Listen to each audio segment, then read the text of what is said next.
Salam alaikum wa rahmatullahi wa barakatuh. Bonjour tout le monde. Donc, dans cette vidéo, je vais faire la correction de l'examen de rattrapage proposé pour la théorie du signal S4 licence télécommunication. D'accord, c'est un rattrapage qui a été fait le 11 juin 2018. Sachant que je vais diviser la vidéo en deux parties pour que la vidéo me dise tout la yasr. Donc, on va faire aujourd'hui la solution des QCM. Et dans la prochaine vidéo, Inch'Allah, je vais faire la correction des deux exercices proposés. Donc, on commence avec le QCM. Donc, soit x de t est un signal de période 20 millisecondes, alors, est-ce qu'on peut écrire x de t de la forme x de t plus 0,04 égale à x de t, ou bien x de t plus 0,02 égale à x de t, ou bien x de t plus 0,01 égale à x de t. Donc, nous avons la période égale à 20 millisecondes, donc est égale à 0,02 secondes. Si on remarque parmi les périodes qui existent dans les signaux proposés, on voit que la deuxième proposition, c'est celle qui contient le 0,02, donc elle est juste. Sachant que pour un signal périodique, toujours, on peut le mettre sous la forme de x de petit t plus grand t, la période, égale à x de t. Donc ici, la bonne réponse, c'est la réponse B. D'accord? C'est clair? On passe à la deuxième question. Nous avons un signal x de t égale à sinus 0,01 t. Quelle est sa fréquence? Toujours, nous savons que pour un signal sinusoïdal, la forme c'est x de t égale à A, l'amplitude du signal sinus oméga t plus le déphasage. Sachant que ici le déphasage égale à 0 et l'amplitude maximale égale à 1. Donc, si on va faire une petite comparaison avec le signal proposé, on peut voir que oméga t égale 0,01 t. Donc, le t rohma t, ça part avec le t et il reste oméga égale à 0,01. Nous savons tous que oméga, la pulsation en radians par seconde, est égale à 2pi f. 2pi multiplié par la fréquence ou bien 2pi divisé par la période. Donc, automatiquement, on aura f, c'est oméga sur 2pi, donc c'est 0,01 sur 2pi, c'est 0,05 divisé par pi. Donc, si on voit parmi les propositions, nous avons A égale à 100, donc c'est faux. B égale à 0,01, c'est faux. Et troisième proposition, c'est 0,05 divisé par pi. D'accord? Maintenant, si le signal x de t est périodique de période 0,01 seconde, quelle est la période et la fréquence de son harmonique de rang 10? Nous avons le signal qui compte périodique, donc la période ici c'est 0,01 seconde. Donc la fréquence c'est 1 sur t égale à 1 sur racine de 10 à la puissance moins 2, pardon, égale à 100 Hz. Donc toujours l'harmonique c'est multiplié par la fréquence mais divisé par la période, c'est l'inverse, d'accord? Parce qu'on a f c'est 1 sur t, donc ça sera n par f, donc c'est 10 par 100 égale à 1 kHz pour la fréquence. Pardon, est égal à 1 sur grand t, c'est 10 divisé par 10 puissance moins 2 est égal à 0,01 seconde. Donc, ça, c'est la première proposition qui est juste pour la période et la deuxième pour la fréquence. Sachant qu'il faut faire attention, les propositions, les unités, d'accord? Donc, nous avons la troisième proposition 1 seconde, quatrième 10 secondes, cinquième c'est 100 kHz et dixième c'est 1, 2, 3, 4, 5, sixième c'est 10 kHz. Donc, nous avons la première et la deuxième qui sont justes. Maintenant, nous avons un signal de la forme de x de t égale à 10 sinus 1000 t. Est-ce que ce signal peut être un harmonique d'une fonction y de t de pulsation 20 radiosecondes? Oui ou non? Oui, il peut être Parce que là, on dit toujours c'est oméga t, ou l'harmonie oméga t, oméga égale à 1000. Ou là, on dit la pulsation 20, si on va multiplier 20 par 50, si on va prendre l'harmonique égale à 50 par exemple, on aura 1000 t, donc c'est 8. Cinquième question, on étudiait une fonction en dents de scie d'amplitude Ym égale à 5 et de fréquence F égale à 1 kHz. Quelle est la fréquence de l'harmonique 3?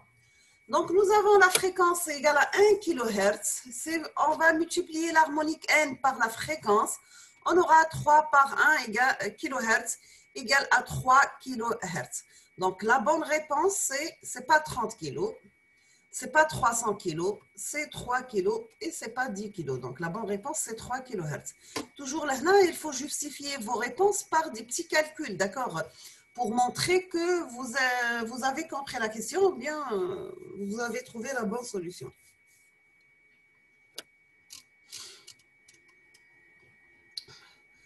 Maintenant, on passe à la question numéro 6. Donnez la décomposition en série de Fourier de la fonction x définie par x de t égale cosinus carré 5t. Donc, on vous demande la décomposition en série de Fourier de cette fonction qui est égale à cosinus carré 5t. Donc, la réponse, d'après la formule trigonométrique, nous pouvons écrire cosinus carré 5t, c'est 1 demi par 1 plus cosinus 10t. D'accord? Donc, on aura c'est 0,5, 1 par 1 demi, c'est 1 demi, c'est 0,5, 1,05 cosinus 10t. Donc, il s'agit donc d'une série de Fourier avec une composante contenue qui est 0,5 et une harmonique de pulsation égale à 10 radians par seconde. L'harmonique, la pulsation, c'est oméga. Donc, c'est هنا قدرنا نكتبوها من la forme تاع une série de Fourier parce que حنا نعرفوا la série de Fourier c'est f de t égale a0 sur 2 plus la somme des an multiplié par cosinus n oméga t plus la somme des bn sinus oméga t. Là, on a les bn sont nuls, on n'a que a0 et a1, d'accord? Septième question, répondez par vrai ou faux pour les affirmations suivantes. Nous avons est-ce que le filtre transmet certaines sinusoïdes avec une certaine atténuation? L'ensemble des fréquences de ces sinusoïdes constituait la bande de transition du filtre. Oui, c'est vrai. Le filtre transmet certains sinusoïdes avec une certaine atténuation et l'ensemble des fréquences de sinusoïdes constituait la bande de transition des filtres. Oui, bien sûr, la partie est pour les gens qui connaissent les filtres, d'accord? C'est pour les gens qui ont étudié les filtres. Pour mes étudiants, non. Parce que nous n'avons pas arrivé à la partie filtrage à cause de la rupture. Donc, deuxième question, fait le QCM7. Nous avons à la sortie du filtre, nous avons toujours US égale à UE, c'est-à-dire le signal de sortie égale au signal de l'entrée, c'est-à-dire la même amplitude que l'entrée, c'est-à-dire le filtre, qu'est-ce qu'il a fait? Il fait la sortie, à l'entrée. Pour une sinusoïde de fréquence appartenant à la bande passante. C'est faux. D'accord? Mais toujours, on ne peut pas avoir la sortie égale à l'entrée pour une sinusoïde de fréquence appartenant à la bande passante. Donc, c'est faux. Même à l'intérieur de la bande passante, BP, c'est l'abréviation de bande passante. Le gain n'est pas constant. Il existe donc une petite atténuation. Donc, on ne peut pas réellement avoir le signal soit là la sortie ou le même le signal d'entrée, d'accord? Donc ça existe des petites atténuations. Maintenant, à la sortie du filtre US est très peu atténuée pour une sinusoïde de fréquence appartenant à la bande passante, pardon, c'est vrai, à la sortie du filtre, elle est très peu atténuée pour une sinusoïde de fréquence appartenant à la bande passante. Donc, c'est vrai. Une autre question, c'est pour un filtre.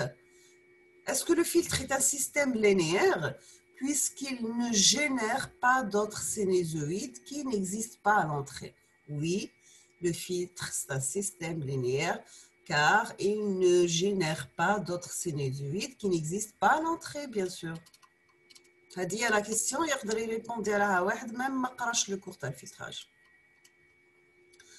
Maintenant, on passe à la question, est-ce que le gain d'un filtre est une grandeur constante dans la bande passante? Non, c'est faux. Le gain du filtre dépend du signal de sortie à le signal d'entrée. Donc, l'entrée variable, donc le gain il est variable, donc mahouche une grandeur constante. Le gain d'un filtre est une grandeur qui dépend de la fréquence, oui. Le gain du filtre est une grandeur qui dépend de la fréquence, oui, c'est ça. Nous avons, est-ce que le filtre passe au transmis une tension continue? Non, le filtre passe au ne transmet pas une tension continue. Le filtre passe-bas transmet une tension continue? Oui.